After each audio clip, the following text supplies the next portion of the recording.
Questions, ठीक है। तो इसका पूरा सॉल्व क्वेश्चन पेपर मैं ऑलरेडी डिस्कस करा चुकी हूँ। आपने अगर वो वीडियो नहीं देखी है तो इस लाइव क्लास के बाद उस वीडियो को जरूर देख लेना। उसका लिंक आपको चैनल पर ही मिल जाएगा, वहां से पूरा क्वेश्चन पेपर आप सॉल्व देख सकते हैं। अब उस वीडियो को देखने के बाद काफी सारे बच्चे जो हैं वो कमेंट्स कर रहे थे कि मैम जैसे कि आप लोगों के शॉर्ट क्वेश्चंस आते हैं, लॉन्ग क्वेश्चंस आते हैं, तो वो कुछ सेलेक्टेड क्वेश्चंस करा दो जो बस हम उन्हीं को तैयार कर लें और उससे बाहर हमारा एग्जाम में कुछ ना आए, ठीक है। तो चलो मैं यहाँ पर आपको आज जो है 20 शॉर्ट क्वेश्चंस कराने वाली हूँ एंड 5 to 10 लगभग लॉन्ग क्वेश्चंस होंगे। एंड उनके अलावा आप कुछ मत करिएगा, मतलब पूरा पेपर तो आपको खैर करना ही है, बट शॉर्ट और लॉन्ग क्वेश्चंस आपके आज की वीडियो में ये इनफ हो जाएंगे, ठीक है। तो आप एक बारी मुझे कॉमेंट सेक्शन में जरूर बताइए आप लोग लाइव आए या नहीं। Khushi Verma and Vishakha Gujjar and smart course हैं ये। Good afternoon ma'am. So good afternoon to everyone. और आप बताइए आप सब कैसे हैं, ठीक है। तो काफी टाइम बाद मैं आज लाइव आई हूँ, सो दैट्स वेरी गुड, ठीक है। काफी सारे बच्चे लाइव जुड़ चुके हैं और वीडियो को शेयर कर दें, लाइव क्लास को ज्यादा से ज्यादा शेयर करें ताकि दूसरे बच्चे भी जल्दी से कनेक्ट हो जाएं और वो भी फायदा उठा पाएं, ठीक है। हाँ, तो आ चुके हैं बच्चे। फटाफट से मुझे आप जो है कमेंट करके बताइए कि आपने वीडियो शेयर की या नहीं। शेयर जरूर कर देना दूसरे स्टूडेंट्स के साथ। तो चलो जल्दी से हम शुरू कर लेते हैं अपनी लाइव क्लास को। तो देखो काफी सारे बच्चे लाइव जुड़ चुके हैं, ठीक है। चलो शुरू करते हैं। देखिए 12th NIES इंग्लिश जिसका कोड है 302, उसके मोस्ट इंपोर्टेंट क्वेश्चन आंसर्स हम यहाँ पर आज डिस्कस करने वाले हैं। और ये PDF आपको इस लाइव सेशन के बाद मैं टेलीग्राम पर शेयर कर दूंगी, वहां से आप इसको ले सकते हैं। टेलीग्राम का लिंक डिस्क्रिप्शन बॉक्स में आपको मिल जाएगा किसी भी वीडियो के। तो पहला हम लोग क्वेश्चन देख लेते हैं, ये रहा। बच्चों जैसे कि आपको पता है कि आपके जो शॉर्ट एंड लॉन्ग क्वेश्चंस आते हैं ना वो आपके चैप्टर्स में से ही आते हैं, ठीक है। जो आपने चैप्टर्स पढ़े हैं लाइक माय फर्स्ट स्टेप्स हो गया, फादर डियर फादर, ये सब हो गया, ठीक है। तो वहीं से आप लोग के क्वेश्चंस आते हैं। पहला हम लोग क्वेश्चन देख लेते हैं हमारा, who is an eagle eyed person. और ये जो ना आपके जब एग्जाम होते हैं ना तो आपका चैप्टर नेम गिवन होता है ब्रैकेट के अंदर ही, ठीक है। तो वही है यहाँ पर, चलो बताती हूँ मैं आपको। माय फर्स्ट स्टेप्स ये चैप्टर से लिया गया है ये वाला क्वेश्चन। और ये जो हमारा चैप्टर है, फर्स्ट चैप्टर है, यहाँ से 99% आपका एक क्वेश्चन एग्जाम में जरूर देखा जाता है। पहले शॉर्ट क्वेश्चन हम डिस्कस कर रहे हैं। वर्ड लिमिट आपकी इसमें 30 to 40 पूछी जाती है। कितनी word limit? 30 to 40 word limit, ठीक है। चलिए क्वेश्चन नंबर 1 देख लेते हैं। बीच बीच में आपके जो डाउट्स हैं वो भी मैं देखूंगी, पहले थोड़ा सा क्वेश्चंस डिस्कस करेंगे। So who is an eagle eyed person, यानी होती ना एक ईगल आई इंसान की, तो इस चैप्टर के अंदर वो ईगल आई, वो तेज तर्रार नजर किसकी थी, आपको बता दिए। इसका जो आंसर है वो है mister Narayan Masurekar Gavaskar relative is called an eagle eyed because he is an identified author on the first day of his birth with a little hole on his left ear lobe. तो देखो जो हमारे ये चैप्टर के main character हैं कौन है, सुनील गावस्कर जी हैं, इंडियन क्रिकेटर। उन्होंने अपने बचपन का इंसिडेंट शेयर किया है। सारे चैप्टर्स में वैसे ऑलरेडी करवा चुकी हूँ, अगर आपने चैप्टर नहीं पढ़े हैं, समरी नहीं समझी है तो वो भी आप समझ लेना। तो मिस्टर नारायण मासुरेकर उनके अंकल थे, किसके? सुनील गावस्कर जी के। तो उनके रिलेटिव थे वो, और उनको इस चैप्टर में ईगल आई पर्सन बोला गया है क्योंकि जब सुनील गावस्कर जी पैदा हुए थे तो ये उनके अंकल उनको हॉस्पिटल में देखने गए थे उनके बर्थ टाइम पर, कि भी हाँ जाते हैं ना उससे रिलेटिव के, देखो बच्चा कैसा है। तो उन्होंने अपनी तेज नजर से देख लिया था कि इस बच्चे के ईयर पर, ठीक है, एक छोटा सा होल था, लेफ्ट ईयर लोब पर छोटा सा होल था, तो इन्होंने उसको देख लिया था। His identification helped Gavaskar in getting back to his real mother. और जो उन्होंने इस चीज को नोटिस किया उसी से ये पता चला कि भी हाँ ये बेबीज ना चेंज हो गए हैं हॉस्पिटल में। तो इससे उन्होंने पहचान दिलाई सुनील गावस्कर को और वो अपनी मदर के पास उनको फिर वापस भेजा गया। इस तरीके से फिर बच्चे दोबारा चेंज हुए, ठीक है। अभी हो सकता है आपको इतना समझ में नहीं आ रहा हो, जब आप चैप्टर की समरी पढ़ेंगे तो आपको डेफिनेटली ये सारा क्लियर हो जाना है। सो आई होप आपने एक फर्स्ट क्वेश्चन देख लिया होगा। चलिए वीडियो शेयर कर देना, लाइक भी कर सकते हैं अगर हमारी मेहनत आपको अच्छी लगती है तो। बाकी काफी सारे इंपॉर्टेंट क्वेश्चन आंसर्स की वीडियो चैनल पर आ रही है। क्वेश्चन नंबर 2 देख लेते हैं बच्चों हम लोगों का। According to the poet why is life is so poor. तो ये लेसन हमारी पोएम है, ठीक है, वहां से ये क्वेश्चन लिया गया है। तो पॉइंट के अकॉर्डिंग जो हमारी जिंदगी है ना वो बड़ी बेचारी सी जिंदगी क्यों है, मतलब लाइफ हमारी इतनी गरीब सी क्यों। गरीब का मतलब ये नहीं कि लाइफ के पास पैसे नहीं, गरीब का मतलब ये कि हमारी जो लाइफ है ना वो बस ऐसी ही है, यूं ही है। तो देखो पोइट ने ये बोला है कि हमारी लाइफ बड़ी थोड़ी बेचारी सी है, बेकार सी हमारी लाइफ है। क्यों बोला है उन्होंने? आंसर है life is poor because we have made it too busy to think over other various aspects of life. हमारी जो लाइफ है ना वो काफी पुअर है क्योंकि हम लोगों ने अपनी लाइफ को इतना हैक्टिक किया हुआ है, इतना बिजी किया हुआ है कि उसकी वजह से हमें हमारी लाइफ ज्यादा अच्छी भी नहीं लगती और हम कभी कभी कितना बोर हो जाते हैं। हम बहुत सारी चीजों के बारे में सोचते रहते हैं लगातार। We always think to earn more and more, to pay our responsibility more carefully, to enjoy luxurious of life, but we don't aware about the various richness of nature. हमें हमेशा लगता है हम ज्यादा से ज्यादा कमा ले, है ना, अर्न मोर एंड मोर, हमें ज्यादा कमाने की लगी रहती है, हमें अपनी रिस्पॉन्सिबिलिटी को निभाने की लगी रहती है ना, केयरफुली हम अपनी सारी जिम्मेदारियों को निभाएं और जिंदगी की जो लग्जरी है उसको हम एंजॉय करें। बट हम नेचर के प्रति अवेयर नहीं रह पाते। हम आसपास यही नहीं देखते कि कितनी ब्यूटीफुल चीजें हैं जिनको हम एंजॉय कर सकते हैं। हम बस ऐसी भौतिकतावाद की तरफ भागे जा रहे हैं। ठीक है, तो बस ऐसी है जो रिचनेस ऑफ नेचर है हम उसको अवॉइड करते हैं और दूसरी दुनियादारी की चीजों में हम लोग लगे रहते हैं। We have everything but not the time. हमारे पास सब कुछ है बट टाइम नहीं है। टाइम किस चीज का नहीं है कि हम अपनी जिंदगी के कुछ लम्हों को ठहर कर रुक कर देखें, हम सोचें कि इसके अलावा भी, मतलब चीजों के पीछे भागने के अलावा भी जिंदगी में बहुत कुछ है। लाइक पॉइंट के पॉइंट ऑफ व्यू से देखें तो जिंदगी में नेचर जो है वो बहुत इंपॉर्टेंट रोल प्ले करता है। नेचर के प्रति भी हमें थोड़ा सा टाइम देना चाहिए। These days life has become naturalistic, so point calls it a poor life.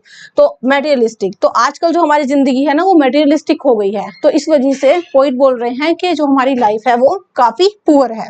चलिए नेक्स्ट क्वेश्चन की ओर हम लोग अभी बढ़ लेते हैं और मुझे बता दीजिएगा आपने वीडियो का लिंक शेयर किया है नहीं। लिंक जरूर शेयर कर देना लाइव क्लास का ताकि दूसरे बच्चे भी जुड़े हम लोग के साथ। थर्ड क्वेश्चन हम लोग का है ये, व्हाई डिड गावस्कर से क्रिकेट इन माय ब्लड। जैसे कि मैंने आपको बताया जो पहला चैप्टर है माय फर्स्ट स्टेप्स, उसमें से क्वेश्चन आ जाता है आप लोग का। तो देखो दोबारा भी एक क्वेश्चन यहाँ पे मैंने लिया है, काफी अच्छे क्वेश्चन हैं, सिलेक्टेड क्वेश्चन हैं, इनको आप जरूर देख करके जाना। तो गावस्कर ने ऐसा क्यों बोला कि क्रिकेट तो मेरे खून में है ना। हम लोग बोलते हैं जैसे कि हमारे फादर हो या फादर हो, जो काम हमारा पीढ़ी दर पीढ़ी चला रहा है कि भाई ये काम तो मेरे खून में है ना। तो गावस्कर ने ऐसा क्यों बोला कि क्रिकेट तो मेरे ब्लड में है। आंसर है इसका, अ ह्यूमन बीइंग लर्न्ड और encouraged for certain thing bye it's family people. जैसे कि मैंने बताया जो ह्यूमन बीइंग होते हैं ना वो कुछ सर्टेन चीजों को इनकरेज करते हैं। कहाँ से? अपनी फैमिली मेंबर से वो लोग सीखते हैं। कुछ चीजें ऐसी होती हैं जो हमारे घर में हम आसपास अपने फैमिली मेंबर्स को देखते हैं काम करते हैं और हम उसको नेचुरली हम उसको अडॉप्ट कर लेते हैं, है ना, उसी काम को हम आगे बढ़ाते हैं। तो cricket in blood means the author was inherited the interest in cricket through his parents. अब क्रिकेट का ब्लड में होने का मतलब ये है कि जो ऑथर हैं दैट मीन्स जो सुनील गावस्कर जी हैं वो उन्होंने इनहेरिट किया है क्रिकेट के रिलेटेड इंटरेस्ट को अपने पेरेंट्स के थ्रू। यानी जो क्रिकेट के प्रति उनकी रुचि है, इंटरेस्ट है, वो कहाँ से उन्होंने लिया है? वो अपने पेरेंट्स से लिया है। ठीक है। His father was a good cricketer, his uncle was a good test player. जो सुनील गावस्कर जी के फादर थे वो एक अच्छे क्या थे? क्रिकेटर थे। और उनके जो अंकल थे ना वो एक अच्छे टेस्ट प्लेयर थे। तो दैट्स वाई क्रिकेट तो उनके ब्लड में ही था। Most important, his mother who helped him to take the first step in the game. और इसके अलावा भी ये था, मोस्ट इंपोर्टेंट चीज ये थी कि उनकी मदर ने खुद उनकी हेल्प की क्रिकेट खेलने में, उनके साथ प्रैक्टिस किया करती थी, उनको सिखाया करती थी, उनको एनकरेज किया करती थी। तो उन्होंने जो अपना फर्स्ट स्टेप लिया था इस गेम का वो अपनी मदर की हेल्प से लिया था। So it was true the cricket was in his blood. सो ये तो वाकई में जेन्युइन था कि क्रिकेट तो उनके खून में था। थर्ड क्वेश्चन हमने देख लिया है। चलिए बढ़ लेते हैं नेक्स्ट क्वेश्चन की तरफ। नेक्स्ट क्वेश्चन जो है हम लोगों का वो है, how was Thimmakka's life, What did she do while caring for trees? यानी जो है थिमाका की लाइफ कैसी थी। थिमाका जो है ये चैप्टर है रीडिंग विद अंडरस्टैंडिंग, जिसमें पैसेज बेस्ड आपसे क्वेश्चन पूछ लिया जाता है। तो थिमाका जो थी उनकी जिंदगी कैसी थी और what did she do while caring for trees, जब वो ट्रीज की केयर करती थी तो वो कैसे किया करती थी। या इस क्वेश्चन को इस तरीके से भी पूछ सकते हैं बच्चों, what difficulties did थिमाका face while reading the trees. तो कौन कौन सी डिफिकल्टीज थी जो थिमाका को फेस करनी पड़ी जब वो ट्रीज को केयर कर रही थी। ये आपका है केयरिंग। ठीक है, ये भी रीडिंग विद अंडरस्टैंडिंग चैप्टर यही है आपका जो मैंने अभी आपको बताया। आंसर है Thimmakka was leading a life which was full of cares and difficulties. तो थिमाक्का एक ऐसी जिंदगी जी रही थी, एक ऐसी लाइफ को परस्यू कर रही थी जो काफी डिफिकल्टीज से भरी हुई थी। Her husband was a disable person. उनके जो हस्बैंड थे थिमाक्का जी के, वो एक डिसेबल पर्सन थे, ठीक है। तो लगभग सारी जिम्मेदारी थिमाक्का जी के ऊपर ही थी। उनको अर्निंग भी खुद करनी होती थी, घर बाहर सब उनको खुद देखना होता था। He could not do anything, she had to do as a labor। तो उनके हस्बैंड तो कुछ नहीं कर पाते थे, तो सब कुछ थिमाक्का जी को ही करना पड़ता था। मेहनत मजदूरी वो खुद ही करती थी। For childlessness she planted some banyan trees। और क्योंकि वो लोग संतानहीन थे, उनके कोई संतान नहीं थी, तो उन दोनों ने सोचा, थिमाक्का जी ने बेसिकली सोचा कि क्यों ना हम कुछ बनियन ट्रीज को क्या करते हैं, अडॉप्ट करते हैं और उनको छोटे से मतलब बड़ा करते हैं, है ना, अपने बच्चों की तरह उनको पालते हैं।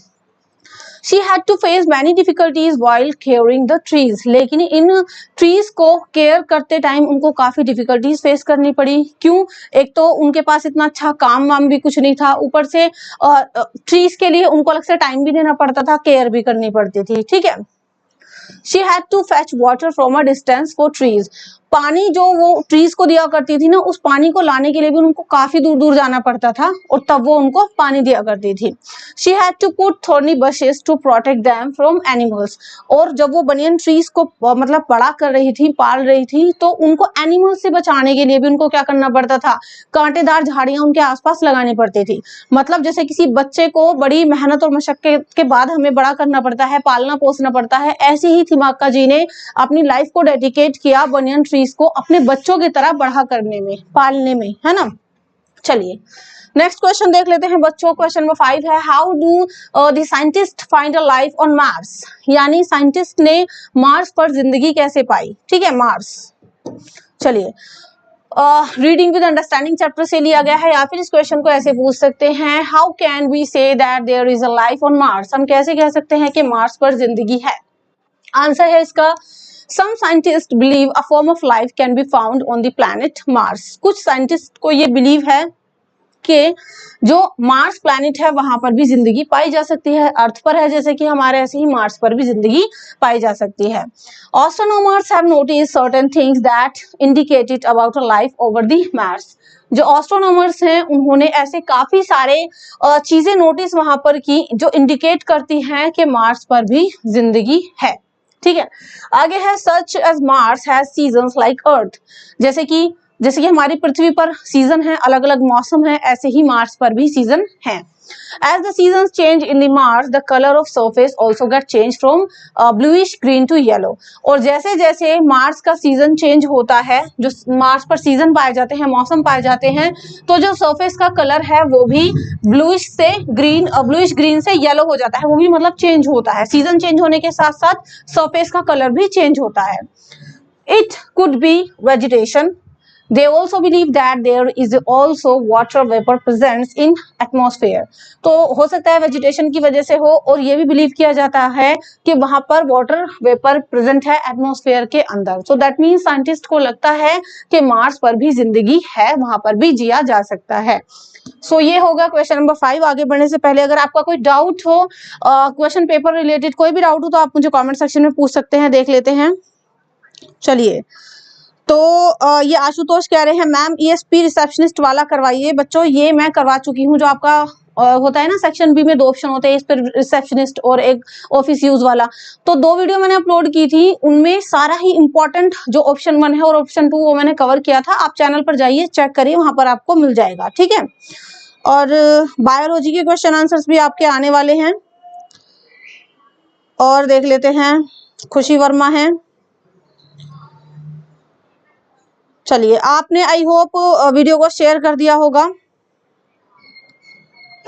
और कोई डाउट हो तो बताइए। चलिए आगे बढ़ लेते हैं, एंड आई होप कि आप लोगों का पेपर काफी अच्छा जाए, है ना। क्वेश्चन नंबर 6 की ओर बढ़ लेते हैं हम लोग अभी। क्वेश्चन नंबर 6 है, how was his grand parents lived in their young age. Father dear father, ये एक चैप्टर है हमारा फादर डियर फादर, जिसमें राहुल नाम का लड़का अपने फादर को एक लेटर लिखता है। तो यहाँ पर क्वेश्चन पूछा जा रहा है कि कैसे ग्रैंड पेरेंट्स जो है अपने यंग एज में जिंदगी को जिया करते थे। आप देखते हो ना, जो हमारे ग्रैंड पेरेंट्स होते हैं ना, उनके थॉट्स अलग होते हैं, उनकी जिंदगी को जीने का देखने का नजरिया अलग होता है ना। हम लोगों का अलग होता है, हमारे पेरेंट्स का अलग होता है ना, क्योंकि सब अपने अपने दौर के अकॉर्डिंग जीते हैं, एक्सपीरियंस करते हैं और उसी एक्सपीरियंस को शेयर करते हैं। तो कैसे ग्रैंड पेरेंट्स ने अपने यंग एज में जिंदगी को जिया था, इस चैप्टर के अकॉर्डिंग बताइए आप।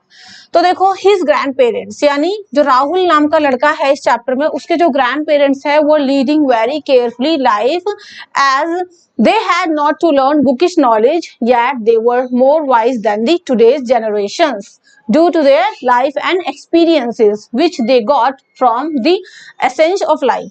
तो देखो, जो ग्रैंड पेरेंट्स थे ना, उन्होंने अपनी जिंदगी ना बड़ी केयरफ्री जी थी, बड़े मजे से उन्होंने अपनी जिंदगी को जिया था, क्योंकि उन्होंने बुकिश नॉलेज को नहीं गेन किया था। ऐसे नहीं बस वो लोग किताबी कीड़ा बने रहे, इसके बजाय उन्होंने जिंदगी को एक्सपीरियंस किया, खुद जिया, और उसकी वजह से वो लोग काफी समझदार भी हैं, जो हमारे ग्रैंड पेरेंट्स हैं। और आज की जनरेशन से वो ज्यादा जिंदगी को एक्सपीरियंस कर चुके हैं, ऑलरेडी ज्यादा जिंदगी को जी चुके हैं, और जिंदगी को लेकर जो उनका एसेंस ऑफ लाइफ है वो डिफरेंट ही है। His parents were burdened with the life even they were highly educated. और जो राहुल के पेरेंट्स है ना, इवन वो हाईली एजुकेटेड है, फिर भी वो एक ऐसी जिंदगी को जीते हैं जिसमें काफी बर्डन है, अपने सर पर काफी बोझ लेकर चलते हैं, है ना। कहते हैं कभी कभी एजुकेशन जितना ज्यादा होती है उतना ही हमारा बर्डन सा बढ़ जाता है।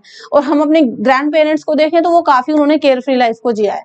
सो यही है बस इस क्वेश्चन में। चलिए नेक्स्ट क्वेश्चन है हम लोगों का, question number 7, what do you know about writers mother and father. तो ये भी इसी चैप्टर का है, फादर डियर फादर का, ठीक है। तो आपको क्या पता है राइटर के मदर एंड फादर के बारे में, फादर डियर फादर चैप्टर के according you have to tell. तो देखो, writer's mother was highly educated but she was highly strong, tensed and nervous, she was leading a lifeless life. हालांकि writer की जो mother थी वो हाईली एजुकेटेड थी, फिर भी वो हमेशा टेंशन सी में रहती थी, नर्वस रहती थी, वो एक ऐसी लाइफ को जी रही थी जो लाइफलेस थी। His father was also highly educated person who is running his own departmental store very well. और उसके जो फादर थे वो भी हाईली एजुकेटेड थे, जो अपना खुद का डिपार्टमेंटल स्टोर चला रहे थे काफी अच्छे से। His father pressurized the writer to emphasis only on the study and not to pay attention elsewhere. तो देखो, राइटर के जो फादर थे ना, वो उसको प्रेशराइज कर रहे थे कि तुम केवल अपनी स्टडी पर ध्यान दो, इधर उधर की चीजों पर तुम्हें ध्यान नहीं देना है। So he was unaware of his son's feelings. तो इसलिए उसके फादर जो ना अपने बेटे की फीलिंग्स के प्रति अनअवेयर थे, उनको कुछ नहीं पड़ा था, उनको बस ये था कि तुम पढ़ाई कर लो बस अच्छे से, ठीक है। चलिए नेक्स्ट क्वेश्चन की तरफ बढ़ लेते हैं बच्चों। How does research help in popularising the use of wind energy. यह आपका एक चैप्टर है, फ्यूल ऑफ द फ्यूचर, ठीक है। तो फ्यूल ऑफ द फ्यूचर से इसको लिया गया है, इस क्वेश्चन को। रिसर्च कैसे हेल्प करती हैं पॉपुलराइजिंग करने में यूज ऑफ विंड एनर्जी को, यानी जो विंड एनर्जी है उसका यूज कितना ज्यादा होना चाहिए, या फिर क्या पॉपुलर है वो किस वजह से, उसी के बारे में क्वेश्चन है, fuel of the future chapter से लिया गया है। तो देखो, resources help to find out new sites to develop wind energy and to reduce emission of pollutants through other resources of energy. तो resources help करती हैं new sites of wind energy को, ठीक है, ताकि न्यू विंड एनर्जी से क्या हो, हम रिड्यूस कर सकें pollution को भी through other resources of energy. Researchers also make us sure that wind energy plants fulfilling the requirements of the world. और रिसर्च ये भी प्रूव करती हैं कि विंड एनर्जी जो है वो प्लांट करती है, फुलफिल करती है रिक्वायरमेंट्स इस वर्ल्ड की। मतलब विंड एनर्जी एक चीप रिसोर्स है, एक अच्छा रिसोर्स है, और नॉन पोल्यूटिंग रिसोर्स भी है, ठीक है। चलिए नेक्स्ट क्वेश्चन की ओर बढ़ लेते हैं हमारा। अच्छा, अगर आपको सभी चैप्टर्स की एक्सप्लेनेशन जाननी हो तो उसके लिए आप मेरे दूसरे चैनल को विजिट कर सकते हो, which name is learn English by Tabassum. वहां पर ये सारे ही चैप्टर्स मैंने डिटेल में करवाए हुए हैं। तो that means learn English by Tabassum channel का लिंक डिस्क्रिप्शन बॉक्स में है, उसको ज्वाइन करिए, सब्सक्राइब करिए, और चैप्टर्स अपने अच्छे से क्लियर करिए वहां पर, और chapter wise important question answers भी मैंने वहां पर कराए हैं, ठीक है। चलिए नेक्स्ट क्वेश्चन है बच्चों आपका, what are the advantages of using wind energy fuel of the future. ये भी मोस्ट रिपीटेड आप लोगों का क्वेश्चन है, मल्टीपल टाइम आपका ये क्वेश्चन आया है। तो देखो यहाँ पर आपको बताना है कि विंड एनर्जी को यूज करने के क्या फायदे हैं, एडवांटेजेस हैं, fuel of the future chapter से लिया गया है।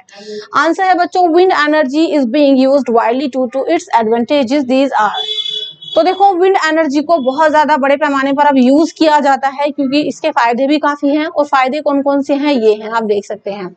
पहला है it is a cheap energy source, कि ये काफी सस्ता एनर्जी का सोर्स है, काफी चीप पड़ जाता है। दूसरा है it is renewable energy source, इसको रिन्यू किया जा सकता है फिर से, है ना। तीसरा है it does not matter how much it is used, और इससे कोई फर्क नहीं पड़ता आप इसको कितना भी यूज कर लें, ये खत्म नहीं होती। नेक्स्ट है it will be supplied continuously, इसको कॉन्टिन्यूसली सप्लाई किया जा सकता है, मतलब इसको लगातार हम लोग सप्लाई कर सकते हैं। और लास्ट है it does not generate pollution, कि ये प्रदूषण को नहीं फैलाता। तो ये सारे क्या हैं, ये बेनिफिट्स हैं विंड एनर्जी के, है ना।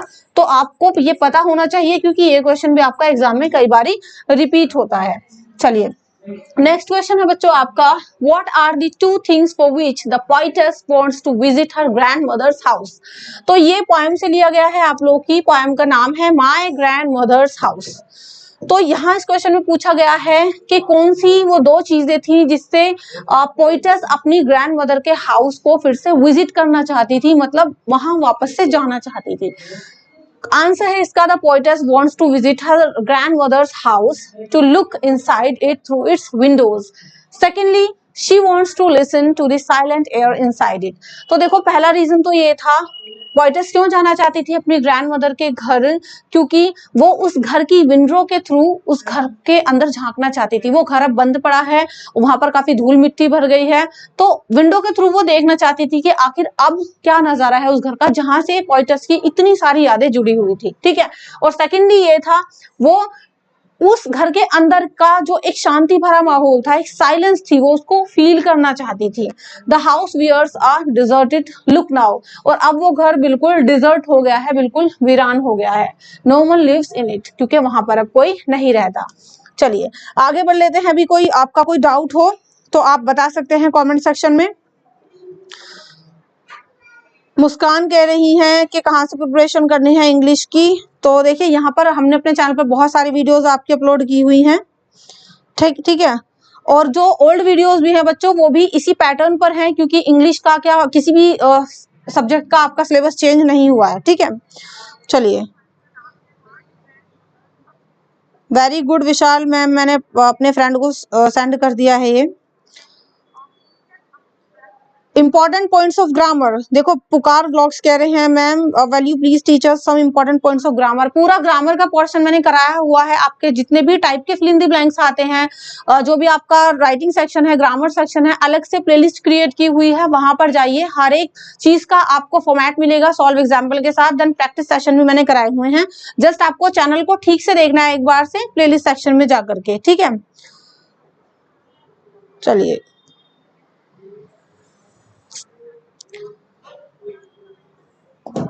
नेक्स्ट जो क्वेश्चन है हम लोगों का क्वेश्चन नंबर 11 है, what feelings does the poetess has now in the absence of her grandmother's love for her.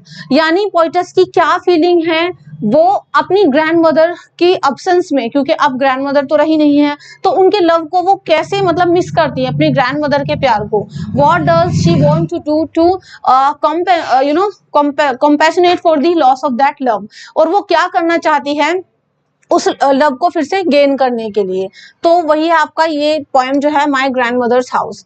Answer है आपका the poetess is now is a state of loss. तो पोएटेस जो ना वो एक ऐसी स्टेट में है अब, मतलब स्टेट का मतलब एक ऐसी मानसिक स्थिति है उनकी जहां पर उनको प्यार की कमी दिखती है, उनको कुछ खोया खोया सा लगता है।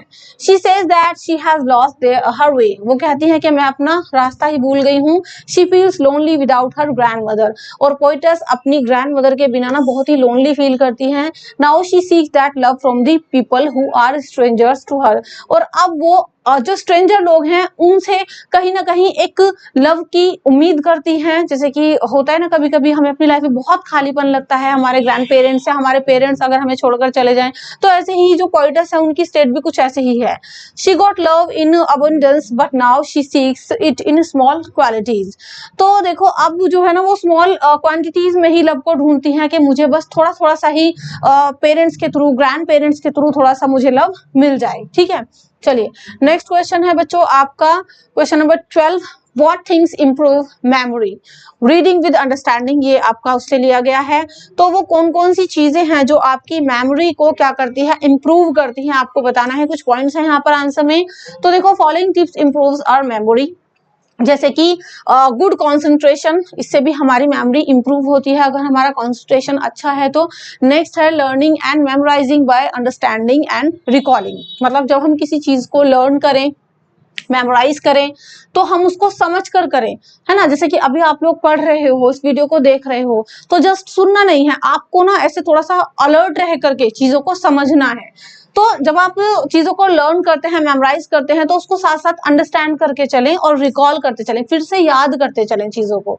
नेक्स्ट है organising and framing a logical relationship, आपको एक जो है ऑर्गेनाइज करनी है क्या, लॉजिकल रिलेशनशिप चीजों के बीच में, ठीक है। इससे भी आपकी मेमोरी इंप्रूव होती है। नेक्स्ट है प्रोसेस ऑफ आंसरिंग, यानी आपको आंसर करने का प्रोसेस भी जारी रखना है। नेक्स्ट है मास्टरी ऑन सब्जेक्ट और कंटेंट, यानी जो भी सब्जेक्ट या कंटेंट आप पढ़ रहे हो उस पर आपको मास्टरी हासिल करनी है, एकदम परफेक्ट बन जाना है ना। जैसे अभी आप लोग इंग्लिश की वीडियो देख रहे हो, ये सारे के सारे क्वेश्चंस आपको अगर समझ में आ रहे होंगे, that means you are very smart, है ना, आप लोग मास्टर हो फिर इस सब्जेक्ट के। चलिए नेक्स्ट क्वेश्चन देख लेते हैं हमारा। नेक्स्ट है How does student and adolescents get stressed? काफी अच्छा क्वेश्चन है आपका, और आप खुद भी इससे रिलेट कर पाओगे, है ना, जो आप टीनेजर हो, अभी जितने भी स्टूडेंट आई होप इस वीडियो को देख रहे होंगे। How does student and adolescents get stressed? यानी जो स्टूडेंट होते हैं या जो एडोलेसेंस होते हैं वो कैसे स्ट्रेस्ड हो जाते हैं, कैसे तनाव से वो लोग भर जाते हैं। रीडिंग विद अंडरस्टैंडिंग चैप्टर से लिया गया है। आंसर है students have to face the demands of a competitive world. सबसे बड़ा रोग क्या कहेंगे लोग, मतलब अगर मेरे नंबर किसी से कम आ गए, किसी फ्रेंड से, किसी रिलेटिव से या मेरे नेबर से, तो क्या कहेंगे सबके भी उसके मार्क्स अच्छे आए या फिर वो तो तुमसे आगे है ना। तो सबसे ज्यादा जो आजकल अकॉर्डिंग टू मी ऑल्सो बच्चों के ऊपर जो प्रेशर होता है कि उनको इस कॉम्पिटिटिव वर्ल्ड की डिमांड्स को पूरा करना पड़ता है। They have to live up to the expectations of teachers and parents, और उनके जो टीचर और पेरेंट्स होते हैं उनकी एक्सपेक्टेशन पर, उनकी उम्मीदों पर भी उनको खरा उतरना पड़ता है। There is pressure from peers also, और बच्चों के ऊपर ना पीयर प्रेशर भी काफी होता है। They have to take career oriented decisions, और उनको अपने करियर ओरिएंटेड डिसीजंस भी लेने पड़ते हैं। करियर को लेकर भी बच्चे काफी प्रेशराइज रहते हैं, क्या करेंगे, क्या करना है हमें, है ना। आगे है हाँ जी, हाँ तक हो गया। At times their inability to communicate effectively with the parents, इसके अलावा बच्चे जो है ना इनेबल होते हैं अपने पेरेंट्स से डायरेक्टली कम्युनिकेट करने में। कोई प्रॉब्लम है, हम लोग कितनी बार नहीं बता पाते अपने पेरेंट्स को कि मुझे ये दिक्कत है या फिर मैं इस ऑप्शन को एज अ करियर के तौर पर लेना चाहता हूँ। तो बहुत सारी जो कम्युनिकेशन इफेक्टिव होता है ना, मतलब कम्युनिकेशन में भी हम फेल हो जाते हैं अपने पेरेंट्स के साथ, हम कर ही नहीं पाते उनको। These are the factors that contribute to anxiety in the students, और ये सारे फैक्टर्स हैं जिनसे बच्चों के बीच एक एंजाइटी का माहौल बन जाता है, वो लोग हमेशा चिंता में घिरे रहते हैं। तो ये सारे रीजंस हैं कि आजकल जो स्टूडेंट्स हैं, एडोलेसेंट्स हैं, वो स्ट्रेस से भरे रहते हैं, उनको काफी तनाव रहता है। चलिए बच्चों नेक्स्ट क्वेश्चन है आप लोगों का कि how can hobbies reduce stress, यानी आपकी जो हॉबीज है ना, आपके जो शौक हैं, वो स्ट्रेस को कैसे रिड्यूस कर सकते हैं। रीडिंग विद अंडरस्टैंडिंग इससे लिया गया है ये क्वेश्चन। आंसर है इसका hobbies play an important role in reducing stress, यानी जो आपकी हॉबीज हैं वो आपके स्ट्रेस को रिड्यूस करने में काफी इंपॉर्टेंट रोल प्ले करती हैं, है ना। आप बहुत ज्यादा स्ट्रेस से भरे हुए हो, लेकिन अगर आपकी कोई हॉबी है जिसको करने से आपके मन को सुकून मिलता है, तो वो आपके स्ट्रेस लेवल को कम कर देता है। Hobbies help to reduce stress, ठीक है। Hobbies can become as refreshing as sleep, तो हॉबीज हमारे लिए इतनी ही रिफ्रेशिंग हो सकती हैं जितना कि एक अच्छी नींद लेना, ठीक है। नींद जरूरी है, ऐसे ही अपनी हॉबीज के थ्रू आउट जाना भी जरूरी होता है हम लोगों को। ऐसा नहीं है कि सेम जिंदगी हम हमेशा जीते रहें। They also help to boost up self image and to forget the tension and failures that one faces in life when one person choose. तो देखो हॉबीज से क्या होता है, हॉबीज हमारी हेल्प करती हैं कि हम खुद को बूस्ट कर सकें और हम अपनी इमेज को भी एक इम्प्रूव कर सकते हैं। इसके अलावा हम अपनी टेंशन को भूल सकें, और जो हमें फेलियर फेस करनी पड़ती है लाइफ में, उनको भी हम थोड़ा सा खुद के माइंड से अलग कर सके। ठीक है, तो हॉबीज हमारी काफी हेल्पफुल होती हैं। आप लोगों की भी हॉबीज होंगी ना जो आपके स्ट्रेस लेवल को कहीं ना कहीं कम करती होंगी। आप ज्यादा बोर हो जाते हो, पढ़ते पढ़ते बोर हो जाते हो, फिर किसी भी बात से, तो आप कभी ना कभी सोचते हो कि चलो इस काम को कर ले, इसे करने से हमें अच्छा लगता है। तो हॉबीज काफी हेल्प करती है हमारी। नेक्स्ट क्वेश्चन है बच्चों आप लोगों का, what irritated the doctor about the man, यानी डॉक्टर को उस मैन के बारे में क्या इरिटेट किया। देखो ये अ केस ऑफ सस्पिशन इस चैप्टर से लिया गया है। ठीक है, जब आप चैप्टर पढ़ लेते हो ना, स्टोरी समझ लेते हो, तो क्वेश्चन आंसर्स आपको और इजी लगते हैं। तो लर्न इंग्लिश चैनल पर जाना, वहां सारे चैप्टर्स मैंने कराए हुए हैं। तो देखो उस डॉक्टर को उस आदमी की कौन सी बात ज्यादा इरिटेटेड लगी। अ केस ऑफ सस्पिशन इस चैप्टर का नाम है।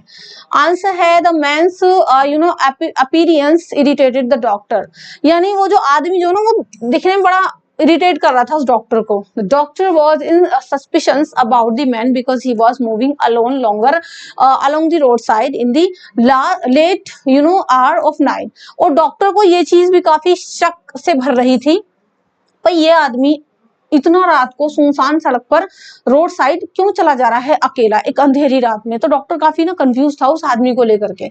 ठीक है, also a deep scar on the cattle face of Evans made the doctor irritated about him। इसके अलावा वो जो आदमी था उसका नाम इवांस था। ठीक है, तो उसके फेस पर एक मार्क भी था जिससे डॉक्टर काफी इरिटेट हो रहा था। उसको काफी शक हो रहा था कि ये इंसान में ना कुछ गड़बड़ है, ये मुझे कुछ ठीक नहीं लग रहा। तो इस वजह से वो डॉक्टर इरिटेट हो गया उसको देख करके। चलिए, कहीं कोई डाउट हो तो आप कॉमेंट सेक्शन में पूछ सकते हैं, इसलिए मैं बीच बीच में आपके डाउट्स भी ले रही हूँ इंग्लिश में। कहीं कोई डाउट हो इस वीडियो में बताइए मुझे। चलिए, तो वीडियो को लाइक और शेयर जरूर कर देना, और अगर पहली बार चैनल पर आए हो, अप्रैल या फिर अक्टूबर में अपीयर होने वाले हो किसी भी सेशन में, तो चैनल को सब्सक्राइब कर लो भी। बहुत सारे इंपॉर्टेंट क्वेश्चन आंसर्स आप लोग के आते हैं।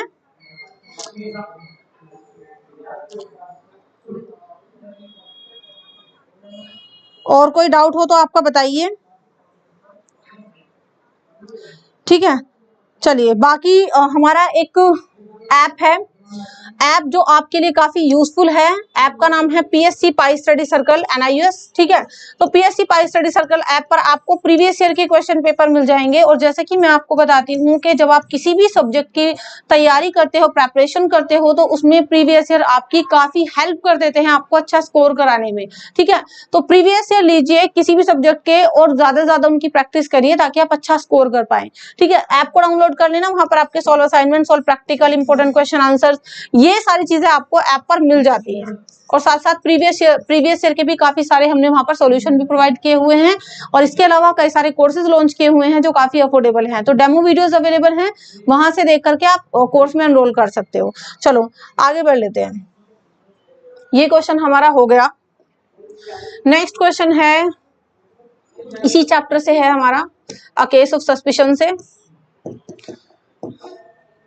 Why did the doctor misbehave with the man in the car? यानी उस डॉक्टर ने उस आदमी के साथ क्या मिसबिहेव क्यों किया, है ना। उसने उसको लिफ्ट तो दे दी कि चलो भी ठीक है, हालांकि उसको डाउट हो रहा था, फिर भी उसने लिफ्ट दे दी कि बैठ जाओ चलो कार में। लेकिन डॉक्टर ने उस आदमी के साथ मिसबिहेव क्यों किया। आंसर है इसका, the doctor was very irritated with his job as he had to get up in the midnight to visit Mrs Ott. यानी डॉक्टर बहुत इरिटेटेड था अपनी जॉब से, क्योंकि उसको ना आधी रात को जाना पड़ा था। भाई डॉक्टर की तो ड्यूटी ऐसी होती है, किसी भी टाइम उनको जाना पड़ सकता है पेशेंट्स को देखने। तो डॉक्टर बहुत इरिटेटेड था क्योंकि उसको आधी रात को जाना पड़ा था मिसेस ओट को देखने। He was also in hurry to reach to the patient, so he wanted to check out the time by this watch, but he was unable to find it. तो एक तो वो बहुत जल्दी में भी था, है ना, इरिटेट था क्योंकि आधी रात को जाना पड़ा था नींद से उठ के, ऊपर से वो बहुत जल्दी में भी था अपने पेशेंट को देखने के लिए। तो वो टाइम देखना चाहता था। टाइम देखने के लिए जैसे ही उसने अपनी वॉच चेक करी कि मैं देखूं क्या टाइम हो रहा है, तो उसने पाया कि उसकी वॉच नहीं थी उसके पास। He thought the stranger had stolen the watch. और उसको लगा कि ये जो बंदा मेरे पास में बैठा है ना, जिसको मैंने लिफ्ट दिया, इसने मेरी इस वॉच को चुरा लिया है मेरी जेब से। ठीक है, ही सस्पेक्टेड ऑफ द स्ट्रेंजर्स, और इसलिए वो उस स्ट्रेंजर को काफी शक कर रहा था। He had touched his pocket, उसने अपनी पॉकेट को टच किया। So he challenged him with a pistol. तो इसलिए डॉक्टर इरिटेट हो गया और उसने ना पिस्टल निकाल के उसके कान पे रख दी कि निकालो मेरी वॉच, तुमने ही चुराई है। तो शक था बेसिकली उसको, ऐसा था नहीं वैसे कुछ, जब आप चैप्टर पढ़ोगे तो आपको पता चलेगा। ठीक है, नेक्स्ट क्वेश्चन देख लेते हैं बच्चों। नेक्स्ट है हम लोग का which thing shock doctor Benson when he looked at the watch. यानी इसी चैप्टर से लिया गया है। डॉक्टर बेंसन जो है ये, जब इन्होंने वॉच निकलवा ली है ना, पिस्टल उसके कान पे रखी कि भाई निकालो मेरी वॉच, और उस बंदे ने दे दी वॉच उनको, तो वो तो चला गया, फिर उसको छोड़ दिया इन्होंने। तो ये जो डॉक्टर बेंसन थे उस घड़ी को देख करके वो क्यों शॉक्ड हो गए? आंसर है when Dr. Benson took out the watch at Mrs. Sorley's farmhouse, he found that the watch did not belong to him.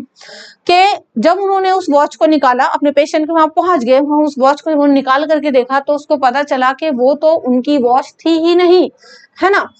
Its top was broken and there was some inscription on it. क्योंकि उस watch का जो top था ना वो टूटा हुआ था, ऊपर से टूटी हुई थी और उस पर कुछ इंस्क्रिप्शन भी दिया हुआ था। He discovered that the watch was a gift from the nurses to mister Evans, और उनको ये पता चला कि जो वॉच थी वो एक गिफ्ट थी जो नर्सेज ने दी थी उस इंसान को, मतलब मिस्टर इवान को, जिससे उसने वॉच ली थी। Mister Evans had saved the lives of nurses by showing personal bravery. क्योंकि ये जो इंसान था मिस्टर इवांस, इसने काफी सारे नर्सेज की लाइफ बचाई थी अपनी ब्रेवरी दिखा करके, तो उसको तोहफे के रूप में ये वॉच वहां से मिली थी, है ना। तो उस इंसान ने ना घबराहट में, जब पिस्टल उसके कान पर रख दी गई तो उसने अपनी वॉच निकाल करके दे दी थी डॉक्टर बेंसन को।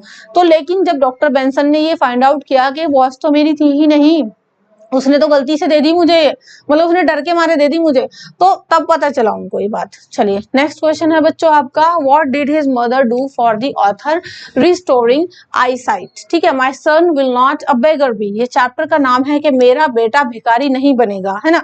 तो यहाँ पर इस क्वेश्चन में आपसे कहा जा रहा है कि वो जो मदर थी ना, जिनका बेटा था वो अंधा था, ठीक है, तो मदर अपने बेटे की आईसाइट को रिस्टोर करने के लिए क्या क्या कर रही थी, क्या किया उन्होंने। तो इस चैप्टर का नाम है कि my son will not a beggar be. Answer है author's mother thought that it was the result of something happened in last birth, so she called the pandit and consulted with him. Author की mother को ये लग रहा था कि शायद जो पिछले जन्म में उन्होंने कुछ बेकार मतलब काम किए होंगे, उनका ही ये फल है कि उनके बेटे की आंखें चली गई और उनका बेटा जो है अंधा है। तो इसलिए ऑथर की मदर ने क्या किया, पंडित को बुलाया, कंसल्ट किया और उनसे कुछ उपाय मांगा उस चीज का। She did all the heavy prayers and all type of religious ceremony to restore the son's eyesight. तो उन्होंने ना काफी भारी भरकम प्रेयर्स भी की अपने बेटे के आईसाइट वापस लाने के लिए, काफी धार्मिक काम भी उन्होंने किए ताकि उनके बेटे की आंखें ठीक हो जाए। She also visited various hakims to consult son's sickness of blindness.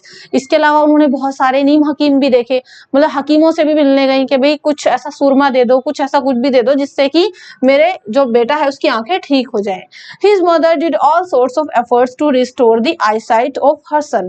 और उसकी मदर ने हर एक ऐसा प्रयास किया, हर एक ऐसा एफर्ट किया ताकि उसके बेटे की आंखें वापस आ जाए। ठीक है, तो ये सारी चीजें थी, मतलब उन्होंने पंडित भी दिखाए, उन्होंने हकीमों के पास भी हो गई, उन्होंने सारे धार्मिक पूजा पाठ कर्मकांड भी सब किया उन्होंने, बस कैसे भी करके उनको चाहिए था कि उनके बेटे की आईसाइट वापस आ जाए।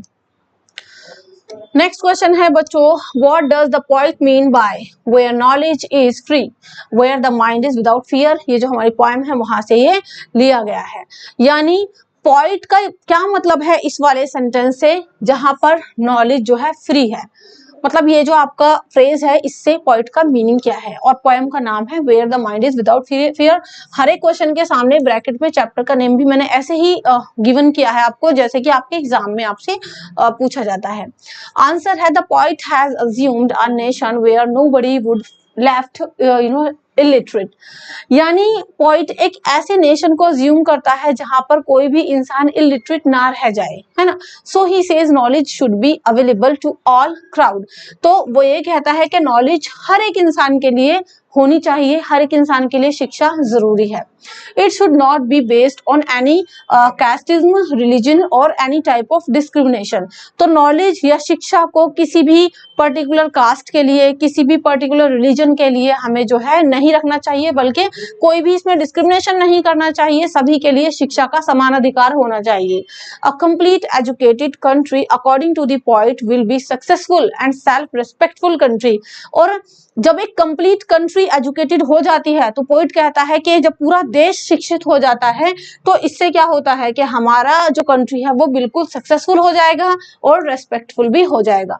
तो बेसिकली यहाँ पर उन्होंने कहा है कि जहां पर नॉलेज बिल्कुल फ्री हो, वेयर नॉलेज इज फ्री, वो राष्ट्र ही, वो देश ही संपूर्ण विकास कर पाता है और उसी को सब रेस्पेक्ट भी करते हैं। ठीक है, चलिए नेक्स्ट क्वेश्चन है बच्चों आप लोगों का, why did the intruder come to Girard's house, यानी जो इंट्रूडर था वो जिरार्ड के घर क्यों आया। ठीक है, ये भी काफी मजेदार सी कहानी है जब आप इसको पढ़ोगे। इफ आई वर यू, यानी अगर मैं तुम होता, अगर मैं तुम्हारी जगह होता, तो इस चैप्टर का नाम है। आंसर है इसका the intruder is in the wanted list of the police, यानी ये जो इंट्रूडर था ना, जो जिरार्ड के घर में आया था, ये क्या था, ये पुलिस द्वारा वांटेड था, वांटेड लिस्ट में था, ये कोई अपराधी था। ठीक है, he knows he will be hanged for the hunting rat, और उस इंसान को, इस इंट्रूडर को ये पता था कि जैसे ही वो पकड़ा गया तो उसको हैंग अप कर दिया जाएगा, है ना। चल सॉरी, इसलिए उसने क्या किया, he plans to kill Girard and take on his identity. अब इस इंट्रूडर को पता था कि इसकी शक्ल जिरार्ड से मिलती है, जिरार्ड का हम शक्ल है, तो उसने क्या किया, उसने सोचा कि मैं ना जिरार्ड को मार दूंगा उसके घर पे जाके और उसकी जगह में जिंदगी जीने लग जाऊंगा, है ना, उसकी पहचान ले लूंगा। और आगे है आपका, as Vincent Charles Girard he will not need to hide at the sight of a cave. तो विसेंट चार्ल्स जिरार्ड की जगह जब वो ले लेगा तो उसको अपना जगह, अपना चेहरा छुपाने की जरूरत नहीं पड़ेगी, क्योंकि वो उसी की लाइफ जिएगा फिर। With this intention he breaks into Girard's house, और इसी इंटेंशन के साथ ये इंट्रूडर जो था वो जिरार्ड के घर में घुस गया। चलिए यहाँ पर बच्चों मैंने आपको इंग्लिश के मोस्ट इंपोर्टेंट 20 क्वेश्चन आंसर्स बता दिए हैं। आई होप आपने अच्छे से समझ लिए होंगे। इन क्वेश्चन आंसर्स को अगर आप तैयार करके जाते हो तो आपको 4 में से 3 क्वेश्चन करने को आएंगे और इनमें से कई क्वेश्चन आपको देखने को मिल जाएंगे। हो सकता है सारे ही 4 के 4 आपको इन्हीं में से मिल जाए। तो अभी मैं बढ़ लेती हूँ आगे आपके लॉन्ग क्वेश्चन आंसर्स की तरफ। आई होप आपने अभी तक देखे हैं सारे क्वेश्चन आंसर्स, समझ में आए हो तो कमेंट सेक्शन में जरूर बताना। चलिए कोई डाउट हो तो आप बता सकते हैं मुझे।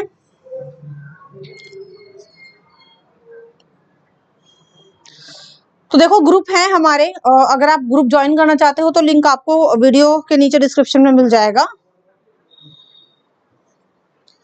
सो कहीं जो है कोई डाउट हो तो बताइए। इंग्लिश के सभी चैप्टर्स की वीडियोस के लिंक डिस्क्रिप्शन बॉक्स में है। बाकी लर्न इंग्लिश चैनल पर मैंने करवाए हुए हैं सारा कोर्स, तो आप वहां पर भी कर सकते हैं। और बाकी जितने भी आपके अदर सब्जेक्ट्स हैं ना वो सभी चल रहे हैं चैनल पर। No doubt ma'am, okay very good. Deepika Chaudhary हैं, स्नेहा हैं, समीर मेवाती हैं, और मलिक कह रहे हैं ma'am reading with understanding exam में आता है। रीडिंग विद अंडरस्टैंडिंग से आपका पैसेज आता है, आपके कुछ क्वेश्चंस भी आते हैं जैसे मैंने अभी आपको कराए थे। ठीक है, और ये कह रहे हैं Kunal Goswami please make video on introduction to law. जी मिल, ठीक है, कोशिश करूंगी मैं डेफिनेटली। वैसे इंट्रोडक्शन टू लॉ की प्रीवियस ईयर की वीडियोस भी आप देख सकते हैं, उससे भी आपकी काफी हेल्प हो जाएगी। ठीक है, चलिए आगे बढ़ लेते हैं। अभी हम लोग जो है ना लॉन्ग क्वेश्चन आंसर्स करेंगे इसके।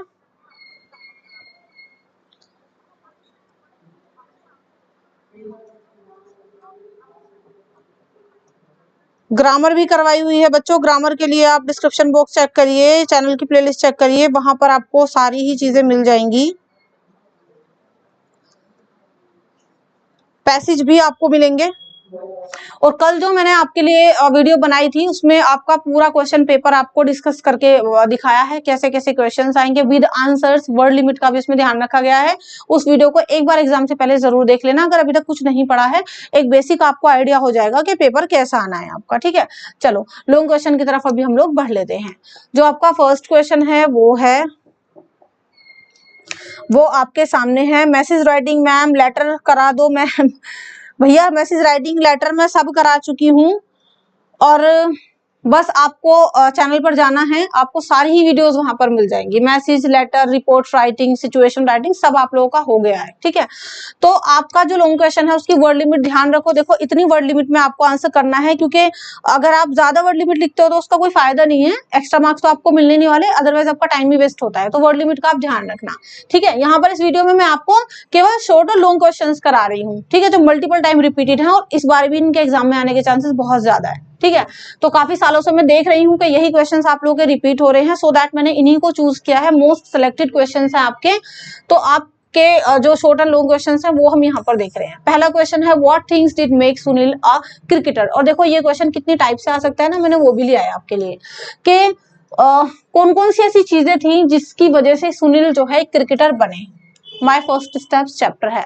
या फिर इस क्वेश्चन को ऐसे भी दे सकते हैं, if Sunil was not encouraged by his family people what would be he be in life. यानी अगर सुनील को उनके फैमिली मेंबर इनकरेज नहीं करते तो वो अपनी जिंदगी में क्या बनते, है ना। या how did Gavaskar family members help him to become a good cricketer. यानी गवास्कर के जो फैमिली मेंबर्स थे उन्होंने क्रिकेटर बनने में उनकी कैसे हेल्प की। तो बेसिकली उनके फैमिली मेंबर का रोल यहाँ पर आपसे पूछा गया है। क्वेश्चन किसी भी तरीके से दें, आपका answer would be the same. Answer है आपका Sunil was a cricketer due to his mother's encouragement. तो सबसे इंपॉर्टेंट जो रोल था कहीं ना कहीं उनकी मदर का था, उनकी मदर ने उनको एनकरेज किया काफी क्रिकेटर बनने के लिए। His father's interesting discussions over the game, his uncle's teaching about the success in life and forced to reckon with in his first class game, Sunil was completely driven with the zeal and interest in cricket by his family people। तो देखो mother ने तो encourage किया ही किया, इसके अलावा जो उनके फादर थे वो भी एक क्रिकेटर थे, तो वो काफी इंटरेस्टिंग डिस्कशन किया करते थे, है ना, गेम के बारे में। इसके अलावा जो उनके अंकल थे वो उनको सक्सेसफुल लाइफ की चीजें बताया करते थे, है ना, जो गेम है ये उसकी बारीकियां बताया करते थे, उसके बारे में काफी इंटरेस्ट क्रिएट किया करते थे, है ना, एंथुजियाज्म से उनको भर देते थे। तो फैमिली पीपल ने काफी हद तक जो है उन्हें सपोर्ट किया और उनको एनकरेज किया। So there was no way for being escape from cricket. तो उनके पास कोई रास्ता ही नहीं था कि भाई वो क्रिकेट से बच पाते, तो क्रिकेट तो उनके ब्लड में ही था, है ना। His father always told him about various aspects of game। और उनके फादर भी उनको इस गेम्स के वेरियस एस्पेक्ट्स के बारे में बताते रहते थे। His uncle was Indian test team player. उनके अंकल जो थे वो इंडियन टीम टेस्ट प्लेयर थे, है ना। आगे है आपका so he was very keen to let him become a cricketer. तो उनके अंकल भी यही चाहते थे कि बस सुनील गावस्कर कैसे भी करके क्रिकेटर बन जाएं। He always taught him to work hard for success. और वो हमेशा उनको जो है हार्ड वर्क करने के लिए इनकरेज करते थे ताकि वो सक्सेसफुल हो जाएं लाइफ में। तो इस तरीके से उनके फैमिली मेंबर्स ने उनको एनकरेज भी किया, उनको हेल्प भी किया और उनको इस क्रिकेट को लेकर इंटरेस्ट भी क्रिएट किया। तो इस तरीके से उनका इस सबका रोल था। नेक्स्ट क्वेश्चन है आपका what is the central idea of the poem, what feeling do the poet want to express. ये कौन सी पोएम है, लीजर। तो लीजर यानी खाली समय। इस पोएम का सेंट्रल आइडिया बताइए, या फिर इस पोएम के थ्रू पोएट क्या एक्सप्रेस करना चाहते हैं। आंसर है इसका the poet says if we have no time to stand and stare at the various beauties of nature then our life is indeed full of worries। Poet कहते हैं कि अगर हम लोग के पास टाइम ही नहीं है कि हम ठहरे, रुके, थोड़ा सा वक्त निकाल करके नेचर की ब्यूटी को देखें, तो फिर हमारी जिंदगी वो चिंताओं से भर जाती है, हमारी जिंदगी जो है वो दुखों से भर जाती है। Nature provides us with some very beautiful scenes. क्योंकि जब हम नेचर से कनेक्ट करते हैं ना तो नेचर हमें काफी सारे ब्यूटीफुल सीन्स प्रोवाइड करती है। And these are watching the grazing animals, standing under the boughs of the trees. और ये जो नेचुरल चीजें हैं ना इसमें भी काफी सारे एग्जाम्पल पॉइंट ने दिए हैं, जैसे कि एनिमल्स ग्रेज कर रहे हैं, एनिमल्स चारा चर रहे हैं, कहीं आप उन्हें देखोगे, थोड़ा बैकग्राउंड नॉइस को आप अवॉइड करना, ठीक है। इसके अलावा आप जो है ट्रीज के नीचे खड़े हो, उनको देखो आप, कितना अच्छा लगता है, मतलब नेचर की ब्यूटी। आप जैसे कि हम लोग अभी शहर में रहते हैं, तो अगर हम गांव में जाएं, कहीं ऐसी जगह जाएं, तो हमें बड़ा अच्छा लगता है, एकदम फ्रेश एयर, एकदम ओपन सा एरिया, हरे हरे पेड़, सारी नेचुरल चीजें, मीठी मीठी जो है चिड़ियों की आवाज कान में पड़ती है ना, तो काफी अच्छा लगता है, हम काफी रिलैक्स फील करते हैं। The squirrels hiding their nuts in grass playfully. जो गिलहरियां होती हैं, है ना, वो खेलती फिरती हैं, और ग्रास में, है ना, घास में क्या करती हैं, वो अपनी नट्स को छुपा देती हैं। तो these beauties of nature are like a smiling beautiful girl who gives much pleasure to look at. Similarly, when trees sway in the gentle breeze, they give much joy. और ये सारी जो नेचुरल चीजें हैं ना, वो एक ब्यूटीफुल गर्ल की स्माइल की तरह हम लोग को अट्रैक्ट करती हैं और हमें प्लेजर देती हैं कि हम चीजों को देखें। कैसे पेड़ जो हैं वो जेंटली खड़े रहते हैं, है ना, धरती में उनकी जड़ें होती हैं, ब्रीज कर रहे होते हैं। इसके अलावा ये सारी चीजें हमें बहुत ज्यादा जॉय देती हैं। But it is sad that man is so busy that he has no time to look at these beauties. लेकिन ये बड़े दुख की बात है, पोइट कहता है कि ये बड़े दुख की बात है कि हम सभी लोगों के पास टाइम ही नहीं होता कि हम नेचर की ब्यूटीज को देखें। ठीक है, आगे है he deprives of himself from these joy by having no time. और वो खुद को भी ये काफी ना डिप्राइव फील करता है कि मेरे पास भी तो टाइम नहीं होता कि मैं नेचर की ब्यूटी को देख सकूं, तो खुद भी पोइट को काफी बुरा लगता है। तो ये सेंट्रल आइडिया है इस पोएम का, जिसका नाम है लेजर। चलिए नेक्स्ट क्वेश्चन की ओर बढ़ लेते हैं बच्चों। नेक्स्ट क्वेश्चन नंबर 3 है वैसे, ठीक है, ये थोड़ा सा आपका मिसप्रिंट हो गया है, तो अभी हम लोग बढ़ेंगे क्वेश्चन नंबर 3 की तरफ।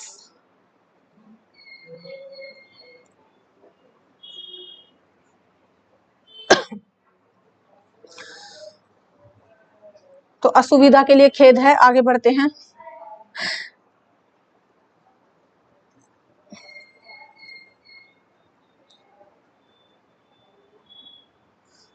तो थोड़ा सा हम पीछे पहुंच गए थे। हाँ जी, तो ये रहा आपका लॉन्ग क्वेश्चन जो कि क्वेश्चन नंबर 3 है। According to the writer what kind of education is most useful, how do you agree with it. ठीक है, ये वही आपका चैप्टर है जिसमें से अभी मैंने 2-3 आपको शॉर्ट क्वेश्चंस कराए थे कि भाई अकॉर्डिंग टू द राइटर, यानी राइटर के अकॉर्डिंग किस तरीके की एजुकेशन ज्यादा यूजफुल होती है, और आप इस बात से कैसे एग्री करते हो। फादर डियर फादर इससे लिया गया है। आंसर है इसका, the writer thinks that practical education is most useful. Writer को लगता है कि प्रैक्टिकल एजुकेशन ज्यादा यूजफुल है।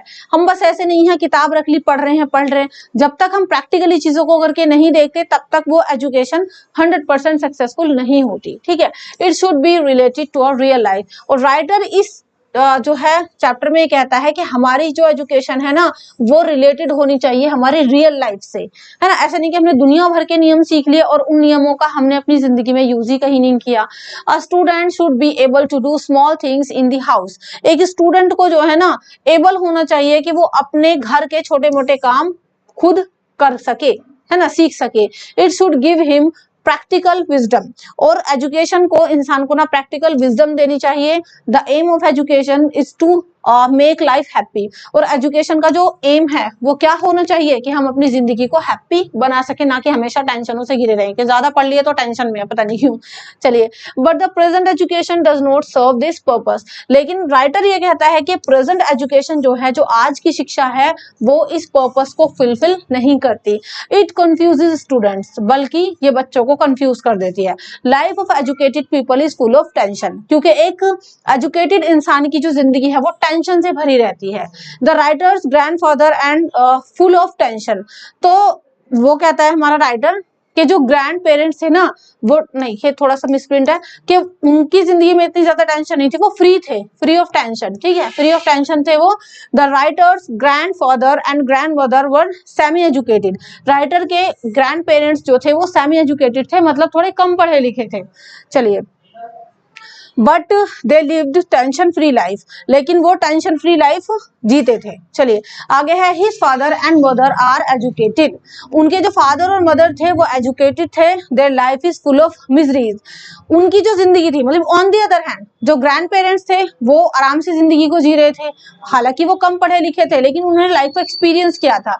लेकिन ऑन दी अदर हैंड जो उसके पेरेंट्स थे वो हाईली एजुकेटेड होने के बाद भी उनकी जिंदगी जो है वो दुखों से भरी हुई थी, वो हमेशा टेंशन में रहते थे। Therefore, the writer feels that present education is faulty. इसलिए राइटर को ये लगता है कि जो प्रेजेंट एजुकेशन है वो कहीं ना कहीं दोषपूर्ण है, उसमें कमी है। इट मेक्स वन एरोगेंट, इसकी वजह से इंसान एरोगेंट हो जाता है। Steps must be taken to make education life related, और कुछ ऐसे ठोस कदम उठाए जाने चाहिए कि एजुकेशन को लाइफ रिलेटेड किया जाए। ठीक है, ऐसे नहीं कि बस हम पढ़ें, नहीं, प्रैक्टिकली चीजों को करके देखना चाहिए। तो इसमें जो है राइटर ये कहना चाहता है इस क्वेश्चन में। फोर्थ क्वेश्चन है बच्चों, what is the recent position of our country in producing wind energy, fuel of the future chapter से लिया गया है। यानी जो रीसेंट पोजीशन है हमारी कंट्री की प्रोड्यूसिंग विंड एनर्जी में, वो क्या है? विंड एनर्जी प्रोड्यूस करने में हमारी कंट्री की रीसेंट पोजीशन क्या है? आंसर है, India is one of the top 5 countries in the world which lead in the production of wind energy. यानी इंडिया जो है one of the top 5 countries में है इस वर्ल्ड में, ठीक है, जो प्रोडक्शन करते हैं विंड एनर्जी का। Indian state like Tamil Nadu, Kerala, Andhra Pradesh, Gujarat, hilly areas of Maharashtra etcetera has great potential for production of wind energy. तो हमारे देश के अंदर कौन कौन से, तमिलनाडु हो गया, केरला, आंध्र प्रदेश, गुजरात, हिली एरियाज जो है महाराष्ट्र के, उन सभी में जो है वो विंड एनर्जी का हाईली प्रोडक्शन होता है, पोटेंशियल होता है। Tamil Nadu has been producing almost half of the total 2000 MW। तो जो तमिलनाडु है उसमें भी लगभग almost half of the total 2000 megawatt जो है क्या किया जा रहा है, प्रोड्यूस किया जा रहा है विंड एनर्जी को। Wind energy produced in India for last 10 years. और अगर हम इंडिया की बात करें तो इंडिया में फॉर द लास्ट 10 ईयर्स से विंड एनर्जी को क्या किया जा रहा है, प्रोड्यूस किया जा रहा है। ठीक है, many technical hindrances in producing wind energy has been removed by India. और बहुत सारे ऐसे टेक्निकल इश्यूज थे, परेशानियां थी जो अब रिमूव कर दी गई हैं इंडिया में विंड एनर्जी को क्रिएट करते time. In Chennai centre for wind energy technology has been established. Chennai के अंदर सेंटर एस्टैब्लिश किया गया है विंड एनर्जी का, which conducts various research programmes on wind energy. और चेन्नई में ही जो है क्या कंडक्ट किया जाता है, बहुत सारे रिसर्च प्रोग्राम भी जो है किए जाते हैं, कंडक्ट किए जाते हैं विंड एनर्जी रिलेटेड। तो ये है विंड एनर्जी की पोजीशन हमारे कंट्री में। फॉर द लास्ट 10 ईयर्स हम लोग के यहाँ विंड एनर्जी प्रोड्यूस हो रही है। चलिए नेक्स्ट और लास्ट क्वेश्चन है बच्चों आप लोगों का, question number 5, how does the poetess remember her grand mother and wish to be alive to seek her love. तो देखो यहाँ से मैंने शॉर्ट क्वेश्चंस भी आप लोगों को कराए थे कि कैसे जो पोएटेस हैं वो अपनी ग्रैंड मदर को याद करती हैं और वो चाहती हैं कि काश वो जिंदा होती, उनकी ग्रैंड मदर जिंदा होती और उनको फिर से ऐसे ही प्यार करती, my grand mother's house. Answer है, the poetess got so much love from her grand mother. यानी पोएटेस जो है उनको अपनी ग्रैंड मदर से बहुत ही ज्यादा प्यार मिला था। जब कभी मैं ये पोएम पढ़ती हूँ मुझे अपनी ग्रैंड मदर की याद आ जाती है, जो बिफोर लगभग 2 ईयर्स मतलब वो चली गई हमें छोड़ के, तो कहीं ना कहीं काफी रिलेटेबल सा हो जाता है ये। चलिए आगे बढ़ लेते हैं। But now she is dead, तो अभी उनकी ग्रैंड मदर है नहीं। The house war deserted look in her absence, और जो उनका घर है वो उनकी एब्सेंस में बिल्कुल वीरान सा हो गया है। ठीक है, even the air inside seem to have frozen, even जो उस घर की हवा है वो भी ऐसा लगता है जैसे कि फ्रीज हो गई हो, है ना। She short for that love from the strangers even in small quantities. तो अब पोएटेस चाहे थोड़ी मात्रा में उनको प्यार मिल जाए, वो वही प्यार, अपनी ग्रैंड मदर का प्यार दूसरे अजनबी लोगों में ढूंढती हैं। She feels lost without her grand mother's love, और उनको ना काफी लॉस्ट फील होता है अपनी ग्रैंड मदर के बिना। She likes for that love and wants to go back to that house to peep through its window. वो चाहती हैं कि काश उनको वही प्यार, वही केयर मिले, है ना, और वो चाहती हैं कि वो उस घर की विंडो से झांक करके एक बार अपनी पुरानी यादों को जगाएं, एक बार उस घर की विंडो से झांक के अंदर देखें कि अंदर का नजारा कैसा है। She wishes that her grand mother were alive to seek love again, और वो ये विश करती हैं कि काश उनकी ग्रैंड मदर जिंदा होती ताकि वो उनको फिर से प्यार कर पाती। सो बच्चों यहाँ पर मैंने आपको इंग्लिश के जिसका कोड है 302 उसके most important short and long questions discuss किए हैं। आई होप आपको अच्छे समझ में आए होंगे। अगर लाइव सेशन आपको पसंद आया हो तो वीडियो को लाइक, शेयर और चैनल को सब्सक्राइब जरूर कर लें और शेयर करें दूसरे बच्चों के साथ। बाकी पूरा का पूरा जो ये पीपीटी है, मैं इसको टेलीग्राम पे शेयर कर दूंगी। टेलीग्राम का लिंक आपको नीचे इसी वीडियो के नीचे मिल जाएगा डिस्क्रिप्शन बॉक्स में, ठीक है। और इसके अलावा लर्न इंग्लिश चैनल पर जाकर के आप सभी चैप्टर्स की डिटेल एक्सप्लेनेशन पढ़ सकते हैं। और रही बात आपकी reading section, writing section and grammar वगैरह की, तो वो सारी प्लेलिस्ट आपको हमारे इस चैनल पर भी मिल जाएंगी, लर्न इंग्लिश पर भी मिल जाएंगी। बाकी ऐप है आपका, जब पूरा कोर्स आप पढ़ लेते हो, अच्छे तरीके से कर लेते हो, तो ऐप पर जाकर प्रीवियस ईयर ज्यादा से ज्यादा आप सॉल्व करिए, प्रैक्टिस करिए, ताकि आपकी प्रैक्टिस बहुत अच्छे से हो जाए और आप अच्छा स्कोर कर पाए। चाहे आप अप्रैल में अपीयर होने वाले हो, चाहे आप अक्टूबर में एग्जाम देने वाले हो, एग्जाम से पहले इस वीडियो को देख रहे हैं, so best of luck for your exam. आपका एग्जाम बहुत अच्छा रहे, एग्जाम में पास होने के टिप्स एंड ट्रिक्स वो सारी वीडियोस आपको हमारे चैनल पर मिलती रहती हैं, तो जुड़े रहिए हमारे साथ ऐसे ही। बस अगर किसी और सब्जेक्ट के इंपॉर्टेंट क्वेश्चन आंसर चाहिए तो आप मुझे कमेंट सेक्शन में बता सकते हैं। बाकी जो हमारी पूरी टीम है, अलग अलग सब्जेक्ट के टीचर हैं, वो आपके लिए वीडियोस लाते ही रहते हैं। सभी लेटेस्ट अपडेट्स, सही इंफॉर्मेशन आपको हमारे इस चैनल से मिलती रहती है, तो इसलिए जुड़े रहिए हम लोगों के साथ। तो चलिए बच्चों, बस नेक्स्ट वीडियो में मिलते रहते हैं। टेलीग्राम से पीपीटी ले लेना, link in the description box, and do like, share, comment and subscribe. See you in the next video. Till then keep studying in Pi Study. Thank you so much and good bye.